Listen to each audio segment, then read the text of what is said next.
الحمد لله وكفى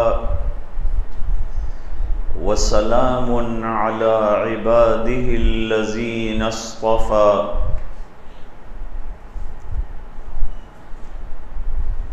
خصوصا على أفضلهم وخاتم النبيين محمد الأمين وعلى آله وصحبه أجمعين أما بعد أعوذ بالله من الشيطان الرجيم بسم الله الرحمن الرحيم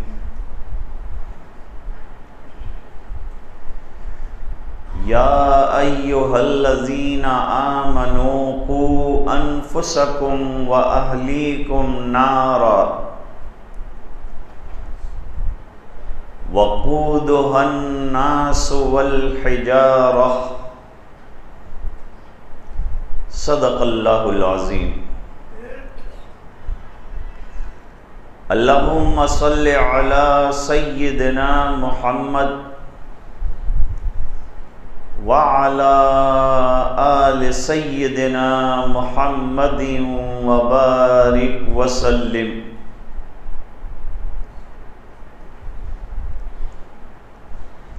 بزرگوں اور دینی بھائیوں،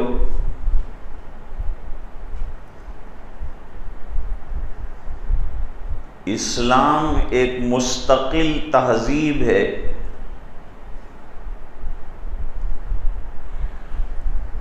ایک مستقل دین ہے۔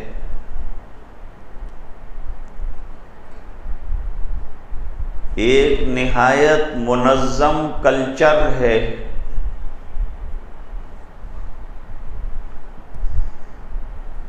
اس میں ماں باپ کے حقوق بھی بیان کیے گئے ہیں اور اولاد کے حقوق بھی بیان کیے گئے ہیں۔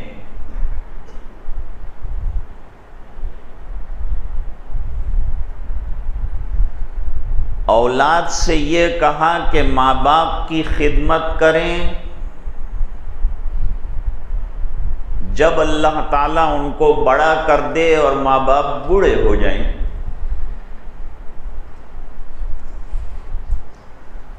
اور اس سے پہلے جب بچے چھوٹے ہیں تو ماں باپ کو ذمہ دار بنایا کہ وہ اپنی اولاد کی دینی اور دنیاوی تربیت کریں۔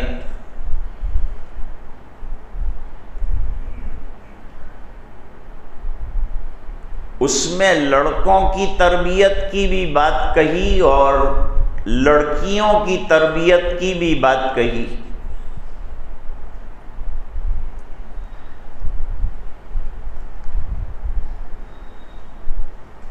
حدیث شریف میں یہاں تک آیا ہے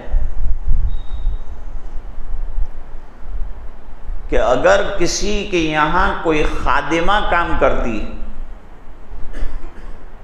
مسلمان ہے، تو یہ خادمہ کی خدمت تو لی جائے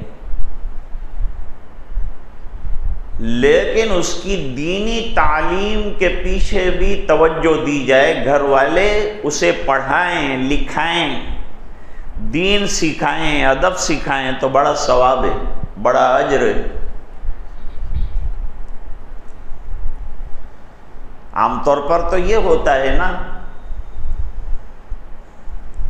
کہ بھئی خادمہ اس کا کام کرے گی، چلے جائے گی، ہم یہ بھی نہیں پوچھتے کہ بھئی تو نماز جانتی ہے، قرآن جانتی ہے۔ اس سے پوچھا جائے اور اس کی تربیت کا نظام دینی بنایا جائے تو بڑا اجر اور بڑے ثواب کا کام۔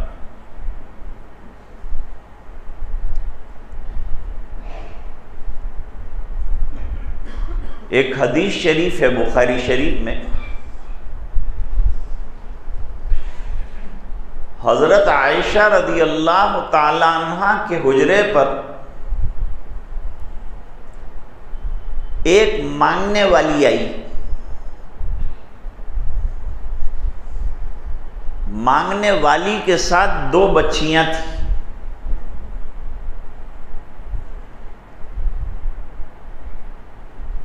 اس عورت نے حضرت عائشہ رضی اللہ تعالی عنہا سے بھیک مانگی۔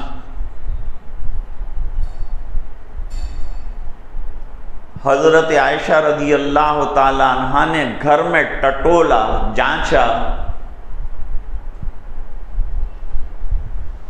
تو بہت محنت کے بعد ایک کھجور نکل آئی۔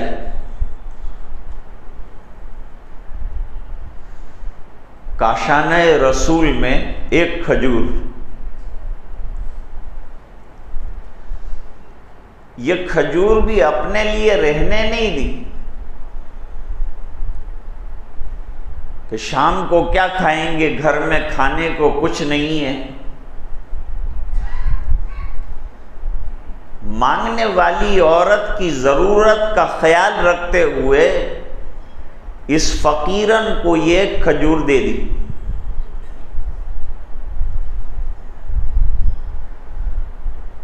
اس فقیرن نے وہ کھجور کے 2 ٹکڑے کیے، خود بھوکی رہی اور وہ دونوں ٹکڑے اپنی دونوں بیٹیوں کے حوالے کر دیے۔ بچیاں بھوکی تھی، کھا گئی۔ حضرت عائشہ رضی اللہ تعالی عنہا یہ منظر دیکھتی رہیں۔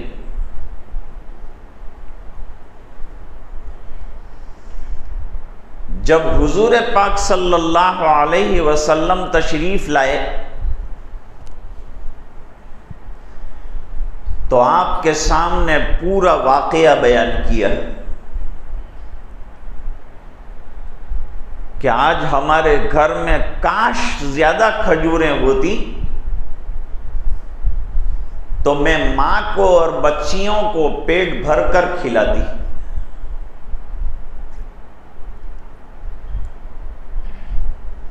آقا مدنی صلی اللہ علیہ وسلم دنیا کی تربیت کے لیے تشریف لائے، پورے عالم کو دعوت دینے کے لیے آئے ہیں، انسانیت سکھانے کے لیے آئے ہیں، اخلاق بتانے کے لیے آئے ہیں۔ اس بنا پر موقع بموقع اصلاح فرماتے ہیں، چاہے وہ اصلاح چھوٹے کی ہو، چاہے وہ اصلاح بڑے کی ہو،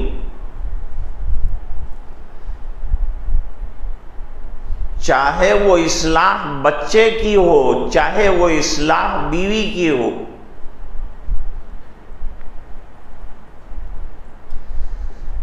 اصلاح تو سرکار ان کی فرماتے ہیں، لیکن ہم کو بھی اصلاحی تربیت مل جاتی ہے، تعلیم صحابہ کے حوالے سے ہم کو بھی مل جاتی ہے۔ تو آپ صلی اللہ علیہ وسلم نے 2 باتیں ارشاد فرمائی۔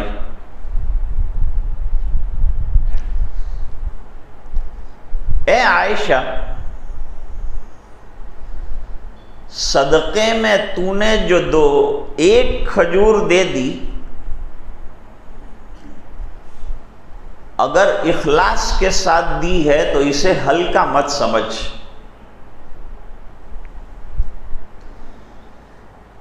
یہ کھجور کا ایک ٹکڑا تیرے لیے جہنم سے آڑ بن جائے گا۔ حدیث شریف میں فرمایا کہ جب انسان کوئی صدقہ کرتا ہے، چاہے چھوٹا کرے چاہے بڑا کرے، اللہ تعالی اس صدقے کو پالتے ہیں،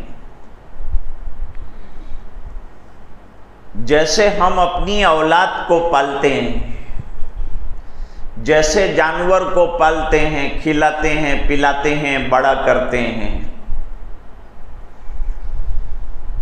اس طرح اللہ تعالی وہ کھجور کے ٹکڑے کو پال پوس کر بڑا کریں گے، اور جب یہ آخرت میں پہنچے گا تو دیکھے گا کہ بہت بڑا پہاڑ جیسا کوئی اجر ہے۔ تو یہ فرشتوں سے پوچھے گا، میں نے تو کوئی عمل اتنا بڑا پہاڑ جیسا کیا ہی نہیں دنیا میں، پھر یہ اتنا بڑا پہاڑ نما اجر جو دیا جا رہا ہے وہ کس عمل کا ہے؟ کہا جائے گا کہ تو نے ایک دن اللہ کی راہ میں جو چھوٹا سا صدقہ کیا تھا، وہ صدقے کو اللہ نے پال کر بڑا کیا اور اس کے اجر کو پہاڑ جیسا کر دیا۔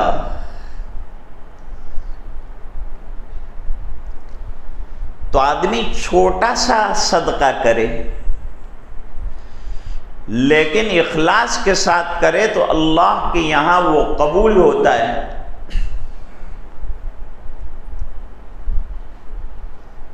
دوسری بات فرمائی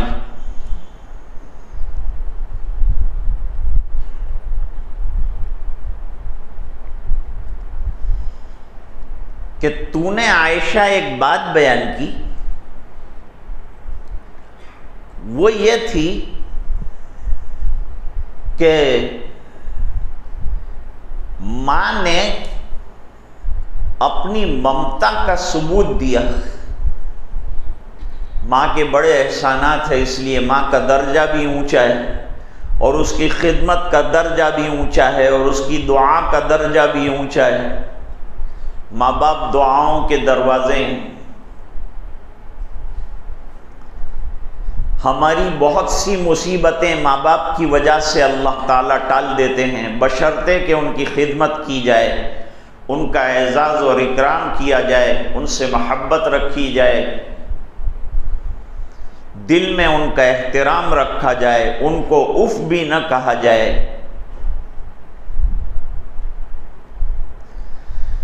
کبھی میری ماں مجھے بہت سخت ڈانٹتی تھی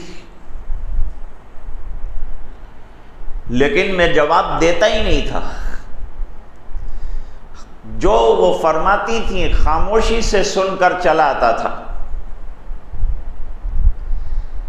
اس بنا پر کہ جواب دینا بے ادبی ہے اور قرآن کی تعلیمات کے خلاف ہے، اس لیے خاموش ہو جائے۔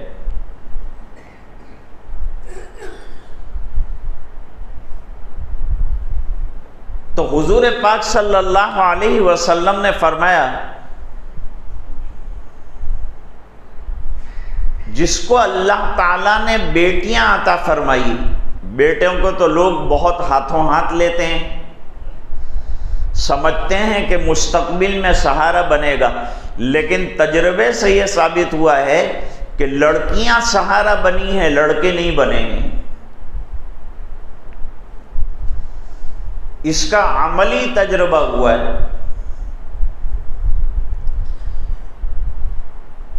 کہ چار لڑکے تھے لیکن ماں کو سنبھالنے کے لیے کوئی تیار نہیں تھا، اور لڑکیاں ان کے داماد وہ ماں کے لیے لڑتے تھے، وہ کہتا تھا میرے یہاں لا کر رکھوں گا، وہ کہتا تھا میرے یہاں لا کر رکھوں گا، یہ خدمت مجھے ملنی چاہیے، وہ کہے یہ خدمت مجھے ملنی چاہیے۔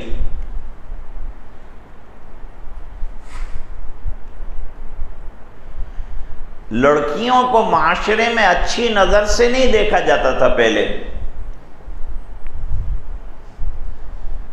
آج بھی دوسرے سماجوں کے اندر لڑکیوں کا پیدا ہونا عیب ہے۔ اس کی دلیل کیا ہے؟ اس کی دلیل یہ ہے کہ جہاں سونوگرافی ہوتی ہے وہاں ایک بورڈ لگایا ہے کہ پیدا ہونے والے بچے کی جنس بتانا کہ لڑکا ہے کہ لڑکی ہے یہ گناہ ہے۔ مسلمان تو لڑکی کے آنے پر خوش ہوتا ہے کہ رحمت آ گئی، اب اس کی تعلیم ہوگی، اس کی تربیت ہوگی، گھر سنور جائے گا، آباد ہو جائے گا، پھر اس کی شادی ہوگی تو ایک اور گھر آباد ہو جائے گا، اور اللہ تعالیٰ جو ہے اولاد دیں گے تو ان کے ذریعے سے نسل اور چلے گی اور آبادی کی شکل پیدا ہو۔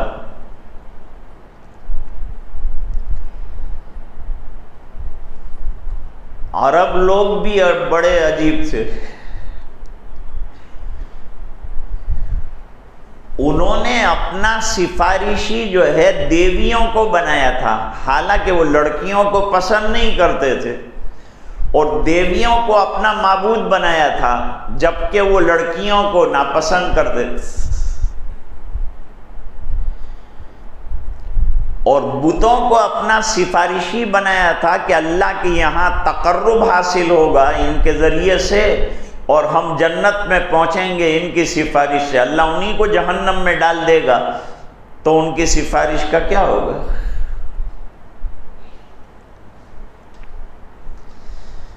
بچی پیدا ہوتی ہے تو غیروں کے یہاں منہ چھوٹے چھوٹے ہو جاتے ہیں، اور عرب کا بھی یہی حال تھا۔ یہاں یہ بورڈ کیوں لگایا ہے؟ اس لیے کہ جب لوگوں کو پتا چلتا ہے کہ لڑکی پیدا ہونے والی ہے تو ابورشن کرا کر لڑکی کو نکال دیتے ہیں۔ اب بورڈ لگائے،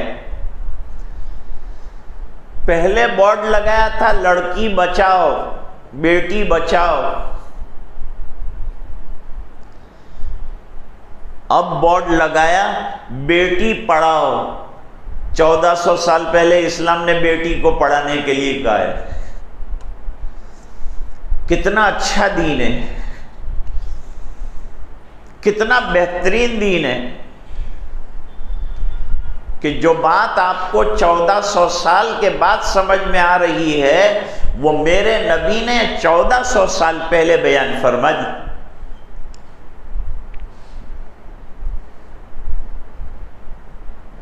تو لڑکیوں کا پیدا ہونا خوشی کا باعث ہونا چاہیے،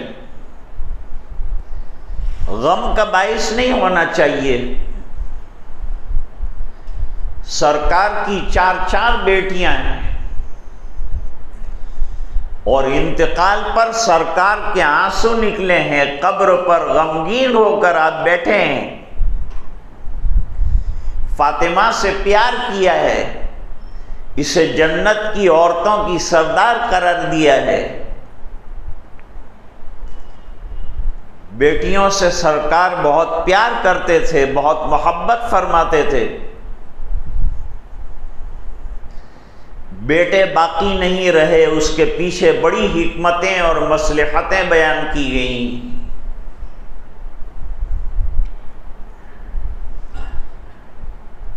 تو آقا انعامدار جناب رسول اللہ صلی اللہ علیہ وسلم تو سبق پڑھانے آئے ہیں دنیا کو،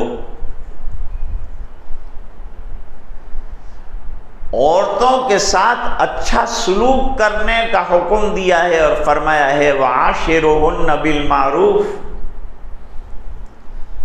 ان کے ساتھ حسن سلوک کیا جائے، سختی کا معاملہ نہ کیا جائے۔ ان کے مزاج میں ٹیڑھا پن ہے، یہ پسلی سے پیدا ہوئی ہے کہ نہیں یہ تو دوسرا مسئلہ ہے،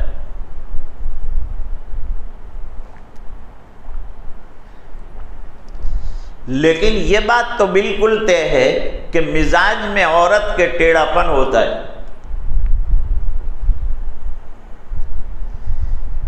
یہ مضمون بھی حدیث سے مستفاد ہے۔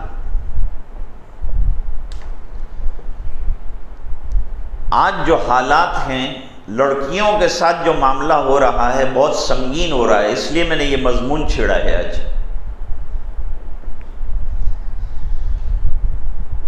اولاد مانگی جاتی ہے، اللہ دیتے ہیں، لڑکا دے اللہ کہ لڑکی دے، یہ نعمت اور رحمت ہے اللہ کی۔ اب اس کی قدر یہ ہے کہ ان کی تعلیم اور تربیت کا خیال رکھیں،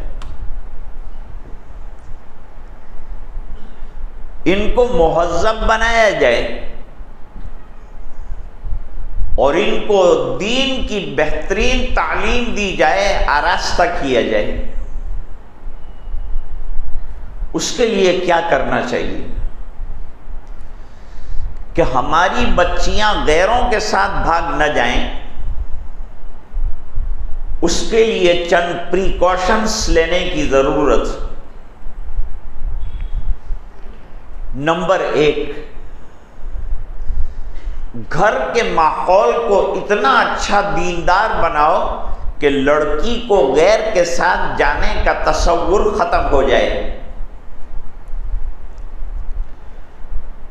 اور یہ اس وقت ہوگا جب کہ ماں باپ خود نیک ہوں گے تو گھر کا ماحول بھی نیکیوں والا، پردے والا، برقعے والا ہو۔ ماں خود برقع پہنے گی اور سادہ برقع پہنے گی تو اولاد اور لڑکیاں بھی دیکھ کر برقع پہنے گی۔ ماں نماز پڑھے گی تو لڑکی بھی نماز پڑھے گی۔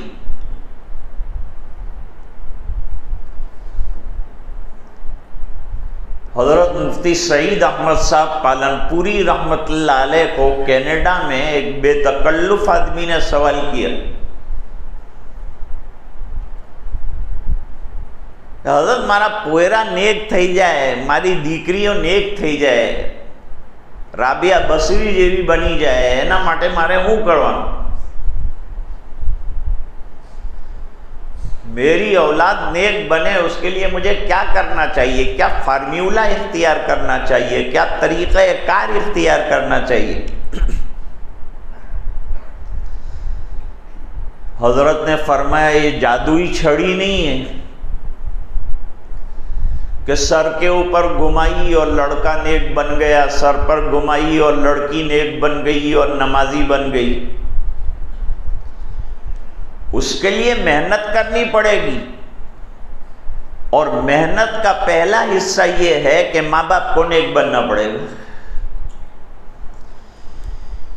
ماں باپ نیک ہوں گے تو ان کی نیکی کا اثر بچے کے اوپر پڑے گا۔ جیسے ماں باپ ہوں گے ایسے پھل ہوں گے۔ ماں باپ میں نیکیاں ہیں تو اولاد کے اندر انشاءاللہ نیکیاں آئے گی، خوبیاں آئے گی۔ میرے والد صاحب نے ایک چھوٹے سے بچے کو پوچھا، بیٹا تم مسجد میں نماز پڑھنے نہیں آتا؟ کہا میرے ابا بھی نہیں آتے۔ ابا تو بیچارے بہت بیزی ہیں، وہ نماز پڑھنے نہیں آتے، تو آ جایا کر۔ کہا میری امی بھی گھر میں نماز نہیں پڑھتی۔ اور میرے والد صاحب فرماتے تھے کہ یہ بچہ ماحول کی شکایت کر رہا ہے کہ میرے گھر میں نماز والا جو ماحول چاہیے وہ نہیں۔ اگر میرے گھر میں دین والا ماحول ہوتا، نماز والا ماحول ہوتا تو میں بھی نماز پڑھنے جاتا۔ جب بچے دیکھتے ہیں کہ ابا جان ٹوپی لے کر مسجد جا رہے ہیں تو بچہ بھی ضد کرتا ہے مجھے بھی لے جاؤ، مجھے بھی لے جاؤ۔ اور ماں نقاب ڈال کر جب کھڑی ہوتی ہے نماز پڑھنے کے لیے تو چھوٹی بچیاں بھی نماز پڑھنے کے لیے بے قرار ہو جاتی ہیں، وہ بھی کھڑی ہو جاتی ہیں، ہم بھی نماز پڑھیں گے، ہم بھی نماز پڑھیں گے۔ حدیث شریف میں ہے الا کلکم راعٍ، تم میں سے ہر ایک اپنے انڈر میں جو لوگ ہیں ان کا رسپانسیبل اور ذمہ دار ہے۔ جیسے امام الامام ضامن، امام ذمہ دار ہے۔ کس بات کا ذمہ دار ہے؟ کہ اس کے مقتدی صحیح نماز پڑھتے ہیں کہ نہیں۔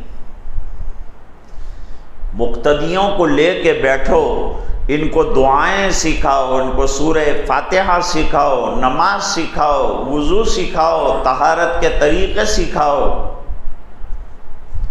خالی نماز پڑھا کے چپل پہن کے چلے جانے سے کام نہیں چلے گا۔